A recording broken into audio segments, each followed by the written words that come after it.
Assalamualaikum warahmatullahi wabarakatuh. Nama saya Raihan Sifatur Rafi Agil dengan NIM 2014810777 dari kelas E mata kuliah Tata Suara. Di sini saya akan menjelaskan materi tentang ruang akustik suara.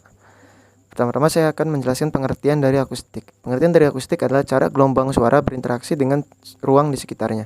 Istilah ini juga mengacu pada kualitas yang menentukan kemampuan ruangan untuk memantulkan gelombang suara sedemikian rupa untuk menghasilkan pendengaran yang berbeda.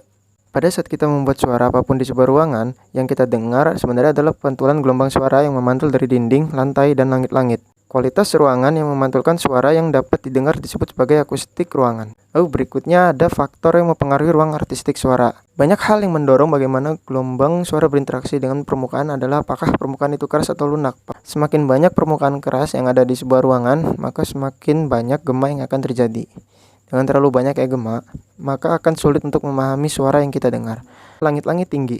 Bahkan jika sumber suara kita menghadap ke arah horizontal, gelombang suara akan tetap naik dan bersentuhan dengan langit-langit. Bagaimana itu bisa terjadi tergantung pada ketinggian langit-langit. Semakin jauh gelombang suara harus melakukan perjalanan ke langit-langit, maka semakin banyak gema yang akan terjadi. Jika kita ingin mengurangi gema yang ada di ruangan kita, maka kita harus memastikan langit-langit yang kita miliki itu rendah. Namun jika langit-langitnya tinggi, kita bisa memasangkannya dengan peredam suara.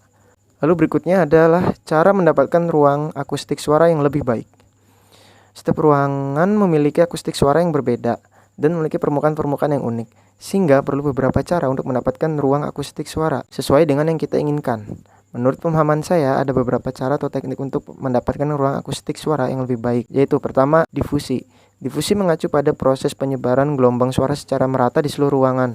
Kita dapat melakukan difusi dengan menggunakan objek khusus atau panel dinding untuk membelokkan suara keluar. Benda ini memiliki bentuk cembung untuk mendistribusikan gelombang suara secara luas. Yang kedua, ada penyerapan atau absorber. Berbeda dengan difusi, penyerapan atau peredam suara juga merupakan salah satu solusi untuk menghilangkan gelombang suara dari sebuah ruangan. Jika ruangan kita memiliki terlalu banyak gema, penyerapan atau peredam suara dapat membantu dengan menurunkan jumlah gelombang suara yang bergerak melalui ruangan dan menangkal beberapa gelombang suara yang menyentuh permukaan keras.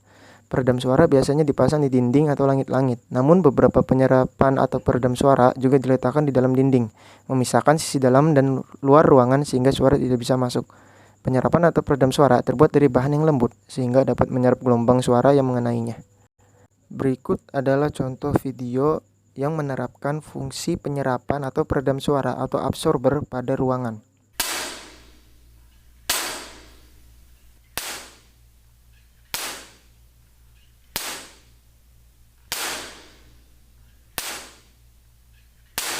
Sekian dari penjelasan saya mengenai ruang akustik suara.